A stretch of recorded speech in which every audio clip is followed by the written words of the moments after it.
Hi అండి. Welcome back to happy recipes. నేను మీ స్వప్నని. ఈరోజు వీడియోలో వరలక్ష్మి వ్రతం స్పెషల్ 5 రకాల ప్రసాదం రెసిపీస్ చూపిస్తున్నానండి. అమ్మవారికి ఎంతో ఇష్టమైన ఈ ప్రసాదం రెసిపీస్‌ని చాలా ఈజీగా పండగలప్పుడు హడావిడి లేకుండా సింపుల్‌గా ఎలా చేసుకోవాలో స్టెప్ బై స్టెప్ చూపిస్తున్నాను. ప్రతి వీడియోలో కూడా మీకు అన్నీ కంప్లీట్‌గా డీటెయిల్స్ ఉంటాయండి. కాబట్టి వీడియోని ఎక్కడ స్కిప్ చేయకుండా కంప్లీట్‌గా చూసి మీరు కూడా ఈ వరలక్ష్మి వ్రతంకి తప్పకుండా ఇలా ట్రై చేయండి. ఈజీగా అయిపోతాయి. ఇక్కడ ముందుగా చూపించబోయేది సేమియా పాయసం అండి. ఈ సేమియా పాయసం ఎక్కువ టైం అయినా చిక్కబడకుండా ఎలా ఉండాలో ఈ వీడియోలో చూపిస్తున్నాను. ఇంకెందుకండి ఆలస్యం, చూసేయండి. ముందుగా స్టవ్ పైన ఒక గిన్నె పెట్టుకోవాలి. దాంట్లోకి ఈ కప్పుతో 4 కప్పుల పాలు వేసుకుంటున్నాను. పచ్చి పాలండి. దాదాపుగా 4 కప్పులు అంటే 1/2 లీటర్ అవుతాయి. ఇలా 4 కప్పుల పాలు వేసుకున్నాక 2 కప్పుల వాటర్ వేసుకోవాలి. ఎప్పుడైనా మనం పాయసంలో పచ్చి పాలు అలాగే చల్లని పాలు అస్సలు వేయొద్దండి. వేడిగా ఉండాలి. వేడి చేసుకున్న పాలను మాత్రమే వేసుకోవాలి. నెక్స్ట్ అటువైపు పాలు మరుగుతూ ఉంటాయి. ఇంకొక స్టవ్ పైన పాయసం కోసం ఒక ప్యాన్ పెట్టుకొని దాంట్లోకి 2 టేబుల్ స్పూన్ల నెయ్యి వేసుకోవాలి. ఈ పాయసంకి నెయ్యి డ్రై ఫ్రూట్స్ కోసం ఎంత ఎక్కువ వేసుకున్నా టేస్ట్ అంత బాగుంటుంది. అలాగే ఈ నెయ్యి పూర్తిగా కరిగాక నేను ఇక్కడ ఒక అరకప్పు డ్రై ఫ్రూట్స్ తీసుకున్నానండి.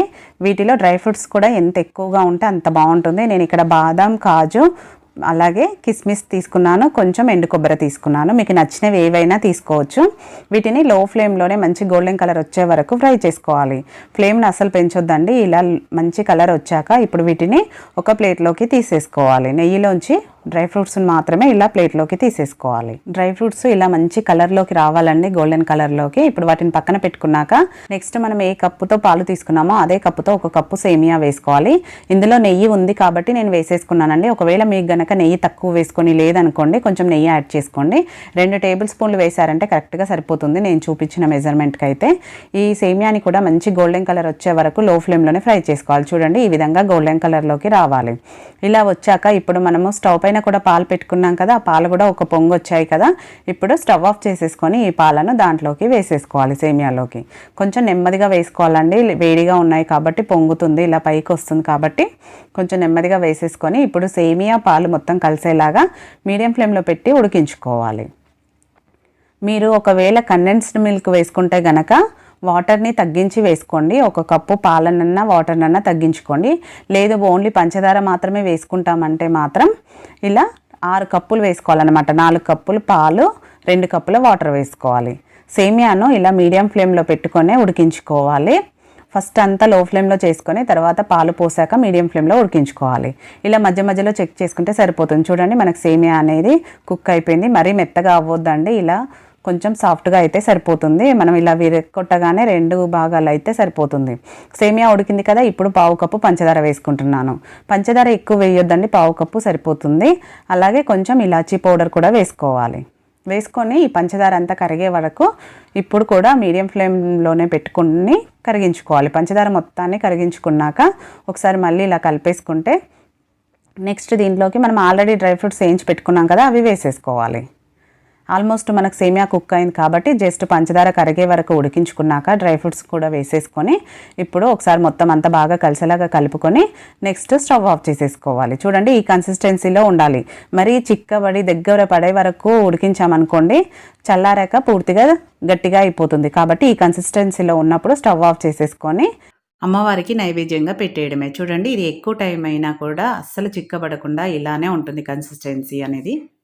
నేను ఇలా చూపించిన ప్రాసెస్లో చేశారంటే చాలా కమ్మగా కూడా ఉంటుందండి. తక్కువ టైంలో అయిపోయే ప్రసాదం రెసిపీ అని చెప్పొచ్చు. ఇప్పుడు మన నెక్స్ట్ ప్రసాదం వచ్చేసి అమ్మవారికి ఎంతో ఇష్టమైన పరమాన్నంని ఈజీగా ఎలా చేసుకోవాలో లేట్ చేయకుండా వీడియోలోకి వెళ్ళి చూసేయండి. దీనికోసం ముందుగా ఒక మిక్సింగ్ బౌల్ తీసుకొని దాంట్లోకి ఒక గిన్నె కానీ గ్లాస్ కానీ కరెక్ట్గా మెజర్ చేసుకోండి. దాంతోనే మిగతావన్నీ తీసుకోవాలి. కాబట్టి ఇప్పుడు ఈ బియ్యంని 2-3 సార్లు శుభ్రంగా కడిగేసుకున్నాక బియ్యం మునిగే వరకు నీళ్లు పోసి, నేను ఇక్కడ మామూలు రైసే తీసుకున్నానండి, రేషన్ బియ్యం అయినా తీసుకోవచ్చు.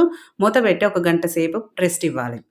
అది నానేలోపు మనం ఇక్కడ బెల్లం సిరప్ని చేసుకుందాం. దానికోసం ఏ గ్లాస్తో బియ్యం తీసుకున్నామో అదే గ్లాస్తో 2 గ్లాసుల బెల్లం వేసుకోవాలి.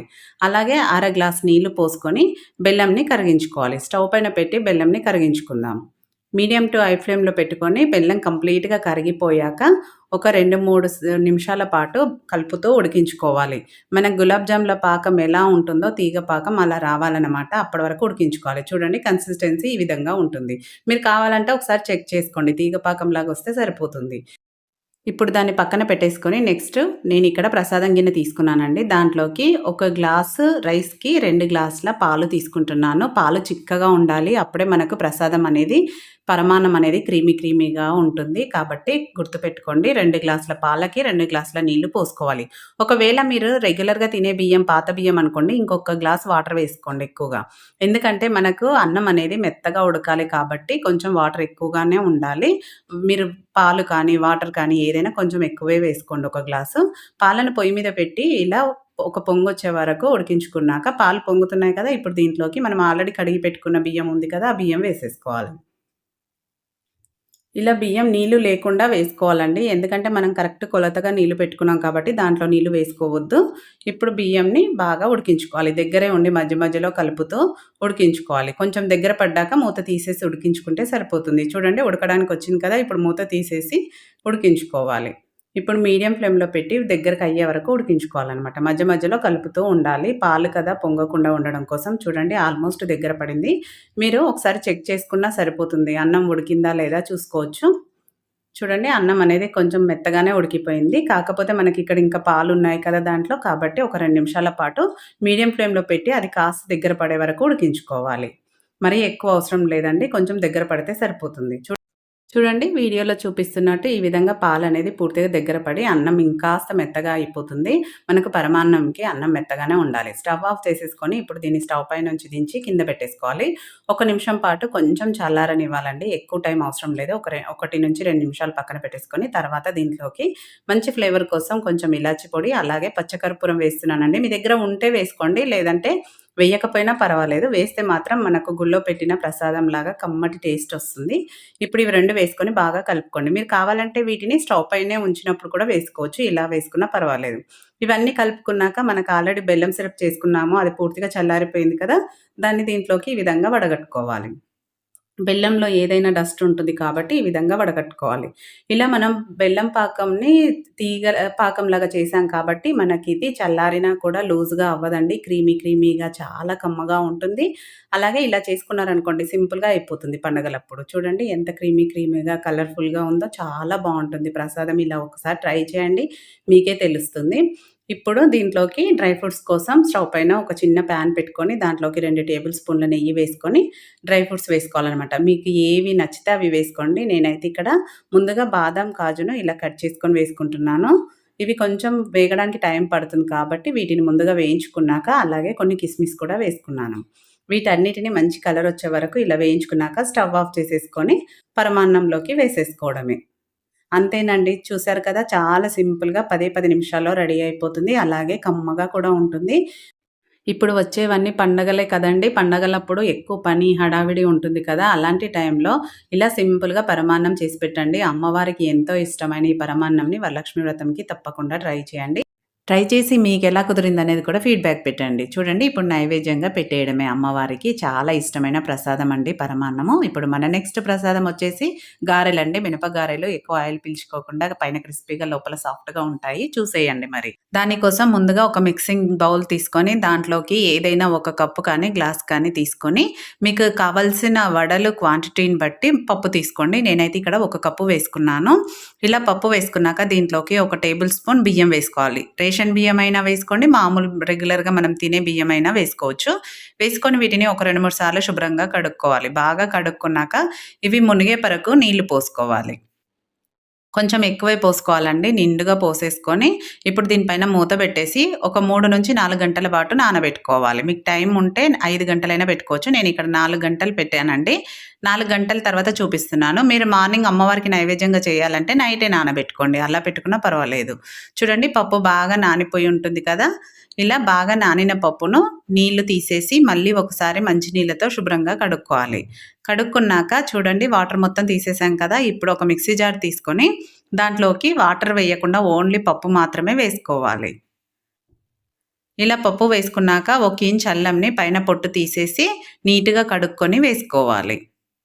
మనం ఇక్కడ అమ్మవారికి చేస్తున్నాం కాబట్టి ఏమి వేయమండి. ఓన్లీ అల్లం, సాల్ట్ మాత్రం వేసుకుంటాము. అలాగే జీలకర్ర, కరివేపాకు, కొత్తిమీర కూడా వేసుకోవచ్చు. చూడండి పిండిని ఇలా మెత్తగా గ్రైండ్ చేసుకోవాలి. వీడియోలో చూపిస్తున్నట్టు వాటర్ కూడా ఎక్కువ పొయ్యొద్దు. కొంచెమే పోసుకోవాలి. ఎక్కువ వాటర్ పోసారనుకోండి ఆయిల్ ఎక్కువ లాగేస్తది. కాబట్టి కొంచెం తక్కువే వేసుకొని ఈ విధంగా ఉండాలి కన్సిస్టెన్సీ. చూడండి వీడియోలో చూపిస్తున్నట్టు ఈ విధంగా ఉంటే అప్పుడు మనకు గారెలకు పర్ఫెక్ట్‌గా ఉన్నట్టు. ఇప్పుడు దీన్ని ఇలా ఒకవైపే బాగా కలుపుకోవాలి. ఇలా కలుపుకోవడం వల్ల ఒదుగు వస్తుంది పిండి. అలాగే మనకు గారెలనేది చాలా సాఫ్ట్‌గా వస్తాయి.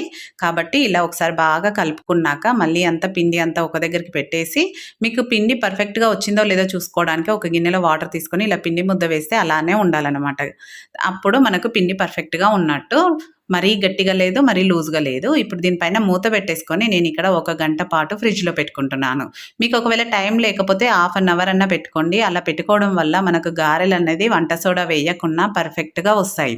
లేదు అంటే అప్పటికప్పుడు వేసుకునేటట్టయితే కొంచెం వంట సోడా వేసుకోవాల్సొస్తుంది. నేనైతే ఇక్కడ వేయట్లేదండి. ఒక హాఫ్ టీ స్పూన్ జీలకర్ర, రుచికి సరిపడా ఉప్పు, అలాగే సన్నగా తరిగిన కరివేపాకు, కొత్తిమీర ఉంటే కొత్తిమీర కూడా వేసుకోండి. ఉల్లిపాయలు వేయమండి. మనం బ్రేక్‌ఫాస్ట్‌కైతే ఉల్లిపాయలు వేసుకుంటాము. ఇది అమ్మవారికి నైవేద్యంగా చేయడం కోసం అయితే ఉల్లిపాయలు వేయము. మీరు బ్రేక్‌ఫాస్ట్ చేసుకునేటట్టయితే ఉల్లిపాయలు వేసుకోండి. ఇప్పుడు ఇదంతా బాగా కలిసేలాగా బాగా కలుపుకోవాలి. కలుపుకోవడంలోనే మనకు గారెలనేది పర్ఫెక్ట్‌గా వస్తాయి. పిండి అంతా బాగా కలుపుకొని పిండి రెడీ అయిపోయింది కదా! దీన్ని మీరు 2 రకాలుగా చూపిస్తున్నానండి వేసుకోవడము. చెయ్యికి తడి చేసేసుకొని మన టీ స్ట్రెయినర్ ఉంటుంది కదా! దానికి ఈ విధంగా వేసుకోవచ్చు. లేదు అంటే తడి చెయ్యి పైన ఇలా తీసేసుకొని మధ్యలో హోల్ పెట్టి వేసేసుకోవడమే. చూడండి చాలా సింపుల్‌గా అయిపోతుంది. ఇప్పుడు నెక్స్ట్ స్టవ్ పైన ఆయిల్ పెట్టుకొని ఆయిల్ బాగా హీట్ అయ్యాక దాన్ని మీడియం ఫ్లేమ్‌లోకి పెట్టుకోవాలి. మీడియం ఫ్లేమ్‌లో పెట్టుకొని ఇలా టీ స్ట్రెయినర్‌తో ఒక్కొక్కటిగా వేసేసుకోవాలి. కొంచెం టైం పడుతుంది కానీ వేగడం తొందరగానే వేగుతాయి. అలాగే ప్రాసెస్ కూడా చాలా సింపుల్ అండి. చూసారు కదా! మీరు పిండి కలపడం ఒకటి, అలాగే రుబ్బుకున్నాక ఒక 1 అవర్ పాటు ఫ్రిడ్జ్‌లో పెట్టుకున్నారంటే మనకు గారెలనేది వంట సోడా ఏమి వేయకుండా పర్ఫెక్ట్‌గా వస్తాయి. నేనైతే ఇక్కడ వంట సోడా వేయలేదండి. అయినా కూడా మనకు గారెలనేది పర్ఫెక్ట్‌గా లావుగా ఎలా వస్తాయో చూడండి. లోపల సాఫ్ట్‌గా, పైన క్రిస్పీగా చాలా బావుంటాయి. ఇలా మంచి కలర్‌లోకి వచ్చాక తీసేసుకోవడమే. ఇలానే అన్నిటిని వేయించుకోవాలి. ఒక వాయి తర్వాత ఒక వాయి వేసుకోవాలి. ఆయిల్‌లో ఎంత వరకు పడతాయో అంతే వేసుకోవాలి. ఎక్కువ వేయొద్దు. అలాగే వేసుకునేటప్పుడు వెంటనే కదపొద్దండి. అవి లైట్‌గా కలర్ మారినాక మాత్రమే రెండో వైపుకు తిప్పుకోవాలి. లేదంటే మనకు ఇవి పర్ఫెక్ట్‌గా రావు. విరిగిపోయే ఛాన్స్ ఉంటది కాబట్టి అవి లైట్‌గా కలర్ మారినాక తీసేసుకోవడమే. చూడండి ఇలా 2 వైపులా తిప్పుకొని మంచి కలర్ వచ్చాక తీసుకొని ఒక టిష్యూ పేపర్‌లో వేసుకున్నారంటే ఎక్స్‌ట్రా ఆయిల్ కూడా పీల్చేస్తుంది. అమ్మవారికి నైవేద్యంగా పెట్టడానికి గారెలు చాలా సింపుల్ ప్రాసెస్‌లో చూపించాను కాబట్టి మీరు కూడా తప్పకుండా ఇలా ట్రై చేయండి. ఎక్కువ హడావిడి లేకుండా సింపుల్‌గా గారెలు ఎలా చేసుకున్నామో చూసేసారు కదా! పైన అస్సలు ఆయిల్ అనేది అంటుకోవట్లేదు. ఇప్పుడు మన నెక్స్ట్ రెసిపీ వచ్చేసి అమ్మవారికి ఎంతో ఇష్టమైన పూర్ణం బూరెలు. వీటిని ఎలా చేసుకోవాలో వీడియోలోకెళ్ళి చూసేయండి. దీనికోసం ముందుగా ఒక మిక్సింగ్ బౌల్ తీసుకొని దాంట్లోకి ఒక గ్లాసు బియ్యం తీసుకుంటున్నాను. మీరు రేషన్ బియ్యం అయినా తీసుకోవచ్చు, నార్మల్ బియ్యం అయినా తీసుకోవచ్చండి. ఏవైనా పర్వాలేదు. అదే గ్లాస్‌తో అరకప్పు మినపప్పు వేసుకోవాలి. వేసుకొని రెండిటిని శుభ్రంగా బాగా 2, 3 సార్లు కడుక్కోవాలి. కడుక్కున్నాక అవి మునిగే వరకు నీళ్లు పోసేసుకొని ఒక 5 గంటలన్నా నానబెట్టుకోవాలి. మీరు మార్నింగ్ పూజకు చేసుకునేటట్టయితే నైటే నానబెట్టుకోండి. నేనిక్కడ ఒక 4 గంటల తర్వాత మనం ప్రిపేర్ చేసేయడానికి ఒక గంట ముందు శనగపప్పు కూడా నానబెట్టుకుంటున్నానండి. గిన్నెలోకి ఒక గ్లాస్ శనగపప్పు వేసుకొని, శుభ్రంగా కడిగేసుకొని, అవి మునిగే వరకు నీళ్లు పోసుకొని, ఒక గంట సేపు నానబెట్టుకోవడం వల్ల మనకు పప్పు కూడా చాలా ఈజీగా ఉడుకుతుంది. చాలా బావుంటుంది. కాబట్టి నేనిక్కడ గంట సేపు నానబెట్టుకున్నాను. గంట తర్వాత చూపిస్తున్నాను చూడండి. పప్పు బాగా నానిపోయింది కదా! ఇప్పుడు దీన్ని మళ్ళీ ఒకసారి కడిగేసుకొని, ఒక కుక్కర్ తీసుకోవాలి. కుక్కర్‌లో ఉడికించుకోవాలి. మీరు నార్మల్ గిన్నెలో అయినా ఉడికించుకోవచ్చు. కుక్కర్‌లో అయితే చాలా ఫాస్ట్‌గా అయిపోతుంది. మనకు పండగ రోజు ఎక్కువ పని ఉంటుంది కదండీ! ఇలా కుక్కర్‌లో వేసుకున్నారంటే ఈజీగా అయిపోతుంది. పప్పు మొత్తం వాటర్ లేకుండా వేసేసుకోవాలి. వేసుకున్నాక ఏ గ్లాస్‌తో పప్పు తీసుకున్నామో అదే గ్లాస్‌తో 1 ½ గ్లాస్ నీళ్లు పోసుకోవాలి. ఇది గుర్తుపెట్టుకోండి. ఎక్కువ అవసరం లేదండి. 1 ½ గ్లాస్ నీళ్లు పోసుకొని కొంచెం సాల్ట్, అలాగే ఒక టీ స్పూన్ నెయ్యి వేసుకోవాలి. మీరు కావాలంటే ఇక్కడ కొంచెం పసుపు కూడా వేసుకోవచ్చు. ఒకవేళ మీకు యెల్లో కలర్‌లో రావాలి అంటే కొద్దిగా పసుపు కూడా వేసుకోవచ్చు. వేసుకొని మూత పెట్టేసి ఒక 4 విజిల్లు రావాలండి మీడియం ఫ్లేమ్‌లో. ఇది స్టవ్ పైన పెట్టేసుకోవాలి. నెక్స్ట్ మనకు బియ్యం, పప్పు కూడా నానిపోయింది కదా! దీన్ని ఇప్పుడు ఒకసారి కడిగేసుకోవాలి. ఆ నీళ్ళు తీసేసి మళ్ళీ ఒకసారి కడిగేసుకొని మిక్సీ జార్ ఉంటుంది కదా! దాంట్లోకి వేసేసుకోవాలి. మొత్తం పప్పు బియ్యంని మాత్రమే వేసుకోవాలి. వాటర్ వేసుకోవద్దు. ఇప్పుడు దీంట్లోకి కొంచెం వాటర్ వేసుకోవాలి. ఎక్కువ వేయొద్దండి. ఒక 2 టేబుల్ స్పూన్‌లని వాటర్ వేసుకొని మెత్తగా గ్రైండ్ చేసుకోవాలి. వీలైనంత మెత్తగా గ్రైండ్ చేసుకోవాలి. అప్పుడే మనకు పూర్ణానికి స్టఫింగ్ అనేది పర్ఫెక్ట్‌గా పడుతుంది. ఇప్పుడు దీన్ని ఒక మిక్సింగ్ బౌల్‌లోకి వేసేసుకోవాలి. కన్సిస్టెన్సీ చూసారు కదా! వాటర్ ఎక్కువ పోసారనుకోండి లూజ్ అయిపోతుంది. వాటర్ అస్సలు ఎక్కువ పోయొద్దు. కొంచెమే పోసుకొని కన్సిస్టెన్సీ అనేది ఈ విధంగా ఉండాలి. ఇప్పుడు దీంట్లోకి కొంచెం ఉప్పు వేసేసుకొని అలాగే ఒక టీ స్పూన్ బెల్లం వేసుకుంటున్నాను. బెల్లంని ఇలా దంచి వేసుకున్నా పర్వాలేదు. లేదంటే బెల్లం పొడి ఉంటే వేసుకోండి. ఒకవేళ మీకు బెల్లం ఇష్టం లేదనుకోండి పంచదార అయినా వేసుకోవచ్చు.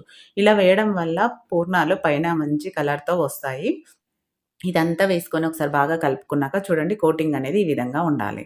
మనం వేలు పెడితే వేలికి కూడా ఈ విధంగా ఉంటే అప్పుడు మనకు పర్ఫెక్ట్‌గా ఉన్నట్టనమాట. ఇప్పుడు దీన్ని మూత పెట్టేసి ఒక గంట సేపు పక్కన పెట్టుకోవాలి. పిండి అనేది బాగా సెట్ అవుతుందనమాట. అరగంట తర్వాత చూడండి పప్పు గూడా మనకు ఉడికిపోయింది. విజిల్ కంప్లీట్‌గా పోయాక మూత తీసి పప్పుని చూద్దాము. పప్పు ఆల్రెడీ మెత్తగానే ఉడికిపోతుందండి. మరీ మెత్తగా అవ్వదు. చూడండి ఈ విధంగా ఉడకాలనమాట. ఈ పూర్ణాలకి మనకు పప్పు కూడా మెత్తగా మెదుపుకోవద్దండి. కొంచెం పలుకులుగానే ఉండాలి. ఇప్పుడు దీంట్లో కొంచెం వాటర్ ఉన్నాయి గదా! వాటిని నేను ఈ విధంగా ఒక గిన్నెలోకి తీసేసుకుంటున్నాను. మరీ ఎక్కువ వాటర్ ఉంటే తీసేయండి. కొంచెం ఉంటే ఏం పర్వాలేదు. ఇప్పుడు దీంతో నేను ఈ విధంగా మెదుపుకుంటున్నాను. మీ దగ్గర ఒకవేళ ఇది లేదనుకోండి పప్పు గుత్తి ఉంటుంది కదా! దాంతో మెదుపుకున్నా పర్వాలేదు. దీనికి మనకు బొబ్బట్లలాగా మరీ సాఫ్ట్‌గా అవ్వనవసరం లేదు. కొంచెం పలుకులుగా ఉంటేనే బావుంటుంది పూర్ణాలకు. కాబట్టి నేను దీంతో ఈ విధంగా మెదుపుకుంటున్నాను. ఇలా మెత్తగా మెదుపుకున్నాక నెక్స్ట్ దీంట్లోకి ఏ గ్లాస్‌తో పప్పు తీసుకున్నామో అదే గ్లాస్‌తో సేమ్ క్వాంటిటీలో బెల్లం వేసుకుంటున్నాను. స్వీట్ ఎక్కువ తినే వాళ్ళైతే ఇంకొక పావు గ్లాస్ వేసుకోండి బావుంటుంది.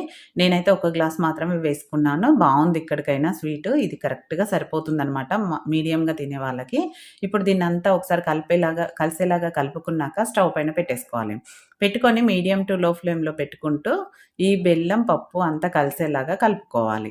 అలాగే మంచి ఫ్లేవర్ కోసం ఇలాచీ పొడి వేసుకోవాలి. ఒక టేబుల్ స్పూన్ నెయ్యి వేసుకొని కలుపుకుంటూ దగ్గరే ఉండి కలుపుకోవాలండి. లేదంటే అడుగు పట్టేస్తుంది. ఈ బెల్లం కంప్లీట్‌గా కరిగే కొద్దీ మనకు లూజ్ అవుతుంది. ఈ విధంగా లూజ్ అవుతుంది. అలానే మీడియం ఫ్లేమ్‌లో పెట్టుకొని దగ్గరే ఉండి కలుపుకుంటూ చేస్తూ ఉంటే దగ్గర పడుతూ ఉంటుంది. గట్టిగా పడతదనమాట. ఇప్పుడు దీంట్లోకి కొంచెం నెయ్యి వేసుకున్నాను. నేను టోటల్‌గా ఒక 2, 3 టేబుల్ స్పూన్ల నెయ్యి వేసుకున్నానండి. మీకు నచ్చితే వేసుకోండి. నెయ్యి వేసుకుంటే టేస్ట్ బావుంటుందని వేసుకుంటున్నాను. వెయ్యకపోయినా పర్వాలేదు. కొంచెం తగ్గించి వేసుకోండి. ఇష్టం లేని వాళ్ళైతే. చూడండి ఇలా పూర్తిగా దగ్గర పడ్డాక స్టవ్ ఆఫ్ చేసేసి కింద పెట్టేసుకొని మధ్య మధ్యలో ఇలా కలుపుతూ చల్లారబెట్టుకోవాలి. ఈ పూర్ణం అనేది మనకు కంప్లీట్‌గా చల్లారాలనమాట. దానికోసం ఇలా చేసి పక్కన పెట్టేసుకుంటున్నాను. ఒక అరగంట తర్వాత చూపిస్తున్నాను చూడండి. పూర్తిగా చల్లారిపోయి ఈ విధంగా అవుతుంది. మనం అలానే పెట్టేసామనుకోండి పిండి కిందకి పూర్ణము మాడిపోతుంది. కాబట్టి కుక్కర్‌లో మధ్య మధ్యలో కలుపుతూ పూర్తిగా చల్లారినాక ఇలా చెయ్యికి నెయ్యి కానీ, ఆయిల్ కానీ పెట్టేసుకొని బాగా మెదుపుకోవాలి పూర్ణాన్ని. ఇలా మెదుపుకున్నాక మీకు కావాల్సిన సైజులో లడ్డూల్లాగా చేసేసుకోవాలి. మనం పూర్ణాలు ఏ సైజులో చేద్దాం అనుకుంటున్నామో ఆ సైజులో లడ్డూల్లాగా చేసుకోవాలి. నేను కొంచెం పెద్ద సైజులోనే చేస్తున్నానండి. అందుకే ఈ విధంగా ఈ సైజులో గులాబ్ జామ్ ఉంటుంది కదా! ఆ సైజులో చేసుకుంటున్నాను. ఇలానే మిగతా పూర్ణం మొత్తం మనం ఉండలుగా ఒకేసారి చేసి పెట్టేసుకోవాలి. చాలా సింపుల్ అండి. ఇలా చేసుకున్నారంటే ఈజీగా అయిపోతుంది. చూడండి ఇప్పుడు అన్నీ మనం ఉండలు చేసి పెట్టేసుకున్నాం కదా!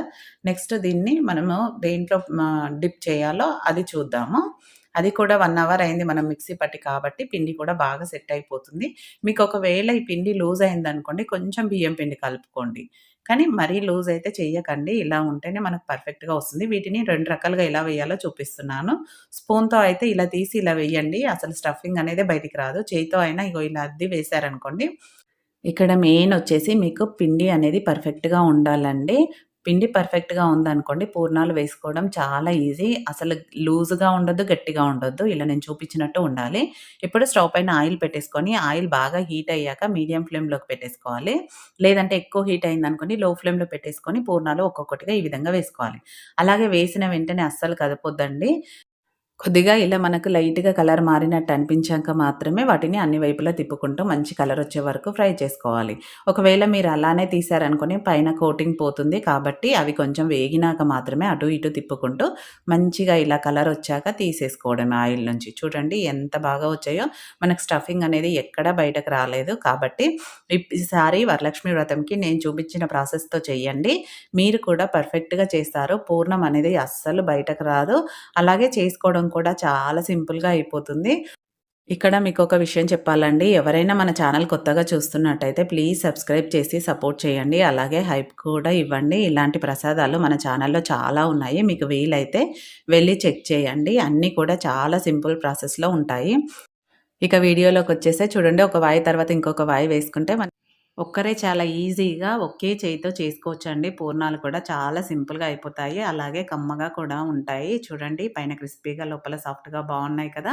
ఇప్పుడు లాస్ట్ అండ్ ఫైనల్ ప్రసాదం రెసిపీ వచ్చేసి టెంపుల్ స్టైల్ కమ్మని పులిహోర అండి. చింతపండు పులిహోర చాలా సింపుల్ ప్రాసెస్‌లో చూపిస్తున్నాను. అలాగే టేస్ట్ కూడా చాలా బావుంటుంది. డెఫినిట్‌గా ట్రై చేయండి. లేట్ చేయకుండా చూసేయండి. దానికోసం ముందుగా ఒక కుక్కర్ గిన్నె తీసుకొని దాంట్లోకి ఏదైనా ఒక గ్లాస్‌తో ఒక గ్లాస్ రైస్ తీసుకుంటున్నాను. నేనైతే ఇలా ఒక గ్లాస్ తీసుకుంటున్నానండి రైస్. వీటిని శుభ్రంగా 2, 3 సార్లు బాగా కడుక్కోవాలి. నేనిక్కడ మామూలుగా మనం రెగ్యులర్‌గా తినే రైసే వేసుకుంటున్నాను. వీటిని శుభ్రంగా కడుక్కున్నాక దీంట్లోకి మనము ఏ గ్లాస్‌తో రైస్ తీసుకున్నామో అదే గ్లాస్‌తో 1 ½ గ్లాసు నీళ్లు పోసుకోవాలి. ఇలా కరెక్ట్ క్వాంటిటీగా పోసుకుంటే మనకు రైస్ అనేది పొడి పొడిలాడుతూ వస్తుంది. కొందరికి నీళ్ళు తక్కువ పడతాయి. అలాంటప్పుడు 1కి 1 పోసుకుంటే సరిపోతుంది. ఇలా నీళ్లు పోసుకున్నాక దీంట్లోకి కొంచెం పసుపు వేసుకోవాలి. అలాగే ఒక 2 టీ స్పూన్ల ఆయిల్ వేసుకోవాలి. ఇలా ఆయిల్ వేసుకున్నాక కొంచెం సాల్ట్ వేసుకొని ఇప్పుడు మూత పెట్టేసుకొని ఒక అరగంట సేపు నానబెట్టుకున్నాక స్టవ్ పైన పెట్టేసుకోవాలండి. మనకు మీడియం ఫ్లేమ్‌లో 3-4 విజిల్లొస్తే సరిపోతుంది. 4 విజిల్ అంటే మనకు రైస్ అనేది పర్ఫెక్ట్‌గా కుక్ అవుతుంది. కాబట్టి ఇప్పుడు దాన్ని పక్కన పెట్టేసుకుందాము. అరగంట తర్వాత స్టవ్ పైన పెట్టుకోవాలి. నెక్స్ట్ ఆలోపు మనం చింతపండు కూడా నానబెట్టుకోవాలి. ఎందుకంటే ఇది ఎక్కువ సేపు నానాలి కాబట్టి. నేనిక్కడ ఒక 70 గ్రాముల చింతపండు తీసుకున్నానండి. వీటిలో గింజలు అలాగే కట్టెలుంటాయి కదా! అవి తీసేసుకొని శుభ్రంగా 2 సార్లు బాగా కడుక్కున్నాక ఇవి మునిగే వరకు నీళ్లు పోసుకొని మూత పెట్టి పక్కన పెట్టుకోవాలి. ఇలా ఎక్కువసేపు నానడం వల్ల మనకు గుజ్జు అనేది చాలా ఈజీగా వచ్చేస్తుంది. నేను అన్నం ఉడికినాక చూపిస్తున్నాను చూడండి. విజిల్ అంతా పోయింది కదా! అన్నం అనేది మనకు పొడి పొడిగా పర్ఫెక్ట్‌గా వస్తుంది. ఇది కొంచెం చల్లారిపోయింది రైస్ కాబట్టి ఈ విధంగా ఉంది. దీన్ని ఇలా మనం చెంచాతో ఇలా అన్నామంటే ఈజీగా విడివిడిగా వచ్చేస్తుంది. మీకు కావాలంటే అన్నం ఎంత పొడి పొడిలాడుతూ వచ్చిందో చూపిస్తాను చూడండి. చల్లారిపోయింది కాబట్టి నేనిక్కడ చేయితోనే ఇలా చేస్తున్నాను పొడి పొడిగా. మనం ఆయిల్ కూడా వేసుకున్నాం కాబట్టి ఇలా పొడి పొడిగానే వస్తుంది. రైస్ అంతా ఇలా పొడి పొడి చేసేసుకొని పక్కన పెట్టేసుకుందాం. నెక్స్ట్ చింతపండు కూడా బాగా నానిపోయి ఉంటుంది కదా! అది ఉడకబెట్టుకోవడం కోసం కడాయి తీసేసుకొని దాంట్లోకి చింతపండు గుజ్జును వాటర్ ఎక్కువ వేయొద్దండి. గుజ్జు మాత్రమే తీసుకోవాలి. కంప్లీట్‌గా చింతపండు గుజ్జు తీసేసుకుందాం. ఈ విధంగా చేసుకోండి. లేదు అంటే మీరు స్ట్రెయినర్ పైనైనా వడగట్టుకోవచ్చు చింతపండును. ఇక్కడ చింతపండు గుజ్జు అనేది మీరు ఒక్కసారి చేసి పెట్టుకుంటే 6 నెలలైనా అస్సలు పాడవదండి. సంవత్సరం పాటు కూడా ఉంటుంది. ఇలా చింతపండు గుజ్జు మొత్తం తీసుకున్నాక దీంట్లోకి ఒక టేబుల్ స్పూన్ ఆయిల్ వేసుకోవాలి. దీంట్లో నీళ్ళు ఎక్కువ పోసుకొని తీసుకున్నారనుకోండి, మనకిది ఉడికి దగ్గర పడడానికి చాలా టైం పడుతుంది. కాబట్టి కొంచెం నీళ్ళతోనే గుజ్జు మాత్రమే తీసుకొని, దీంట్లో ఒక 4 ఎండుమిరపకాయలు కూడా వేసుకొని స్టవ్ పైన పెట్టి మీడియం ఫ్లేమ్‌లో పెట్టుకోవాలి. అలాగే కొన్ని పచ్చిమిరపకాయ, కొద్దిగా కరివేపాకు కూడా వేసుకొని పసుపు వేసుకోవాలి. పసుపు ఈ క్వాంటిటీకి ఇప్పుడు మనం చేసుకున్న చింతపండు గుజ్జుకు సరిపోను పసుపు, ఉప్పు వేసేసుకోవాలి.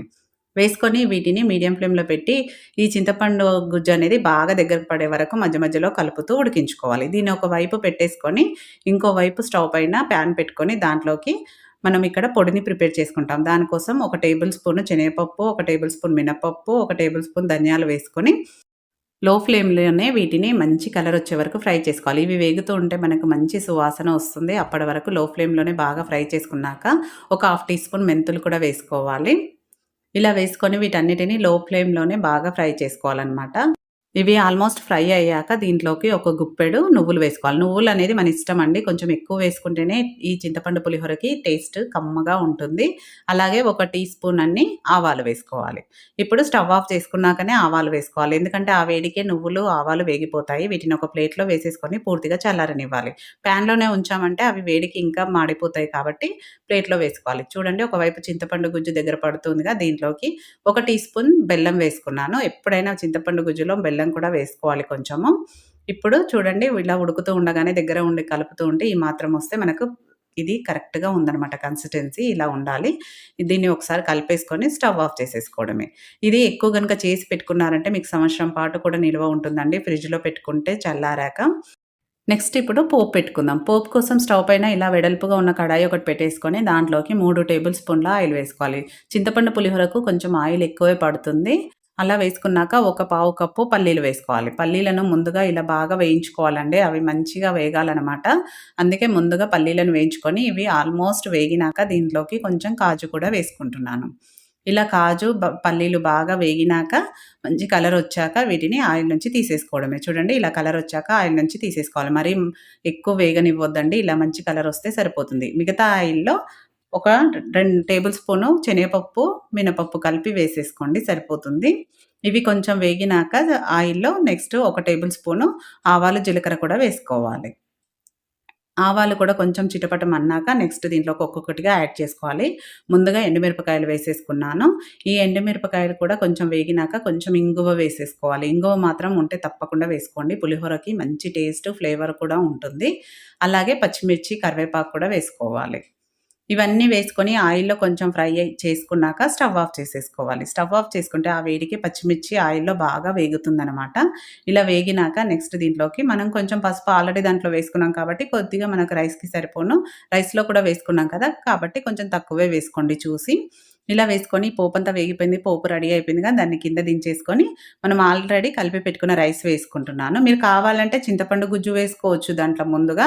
నేనైతే ముందు రైసే వేసుకున్నానండి. ఇలా రైస్ కొంచెం కలుపుకున్నాక నెక్స్ట్ మనం మిక్సీ పట్టుకున్నాం కదా! పొడి చల్లారినాక పప్పులు అది కొంచెం 1:30 టీ స్పూన్ వేసుకుంటున్నాను. అది కూడా మనం స్టోర్ చేసుకుంటే పులిహోరకి ఎప్పుడైనా చేసుకున్నప్పుడు వాడుకోవచ్చు. అలాగే నెక్స్ట్ చింతపండు గుజ్జు మనకెంత కావాలో అంత వేసుకోవాలి. లేదు అంటే మీరొకసారి కలుపుకొని చూసినాక కూడా వేసుకోవచ్చు. ఇలా మొత్తం అంతా కలిసేలాగా ఒకసారి చెంచాతో ఇలా కలుపుకోవాలి. మీకు ఒకవేళ తక్కువ అనిపిస్తే చింతపండు గుజ్జు మళ్ళీ వేసుకోవచ్చు. అలాగే దీంట్లో కొంచెం పచ్చకర్పూరం వేస్తున్నానండి. ఇది మీ దగ్గర ఉంటే వేసుకోండి. లేదంటే స్కిప్ చేయండి. వేయడం వల్ల మనకు టెంపుల్‌లో పెట్టే పులిహోర ఎలా ఉంటుందో అలా ఉంటుందనమాట టేస్ట్. అలాగే టేస్ట్‌కి సరిపడా సాల్ట్ వేసేసుకోవడమే. వేసుకొని అంతా కలిసేలాగా ఇలా చెంచాతో బాగా కలుపుకోవాలి. ఇలా మొత్తం అంతా కలిసేలాగా కలుపుకున్నాక ఫైనల్‌గా మనము పల్లీలు, కాజు ఆయిల్ నుంచి తీసేసుకున్నాం కదా! అవి మెత్తబడిపోతాయని తీసుకొని ఇలా లాస్ట్‌లో కలుపుతున్నామనమాట. ఇలా కలపడం వల్ల మనకు పల్లీలు, కాజు అనేది క్రిస్పీగా, టేస్టీగా ఉంటుంది తినేటప్పుడు. చూడండి ఎంతో కమ్మనైన చింతపండు పులిహోర అమ్మవారికి ఇష్టమైన నైవేద్యం రెడీ అయిపోయింది. ఈ వరలక్ష్మి వ్రతంకి చింతపండు గుజ్జు ముందుగానే ప్రిపేర్ చేసుకుంటే పులిహోర చేయడం మాత్రం చాలా సింపుల్. తప్పకుండా ట్రై చేయండి. ట్రై చేసి మీకెలా కుదిరిందో ఫీడ్‌బ్యాక్ పెట్టండి. వీడియో నచ్చితే లైక్ చేయండి, షేర్ చేయండి, సబ్స్క్రైబ్ చేసుకోవడం మాత్రం మర్చిపోకండి. Thank you for watching.